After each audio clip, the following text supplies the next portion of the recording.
Terveys alkaa solutasolta. Monet ihmiset huomaavat kehossaan muutoksia. Enemmän väsymystä, vähemmän energiaa, hitaampi palautuminen. Yksi tärkeä syy löytyy solutasolta. Solumme altistuvat päivittäin kuormitukselle. Stressi, ympäristötekijät, oksidatiivinen kuormitus. Keholla on oma suojajärjestelmänsä. Keskeisessä roolissa on glutationi. Se toimii jokaisessa yksittäisessä solussa. Se tukee solujen suojaa ja normaaleja immuunitoimintoja. Glutationia ei voi yksinkertaisesti ottaa valmiina. Kehon on tuotettava se itse.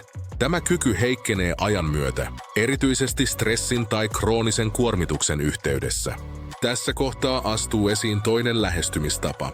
Immunocal ei tarjoa valmista ainetta. Se tarjoaa erityisiä proteiinirakennuspalikoita. Nämä rakennuspalikat voivat tukea kehon omaa glutationin tuotantoa.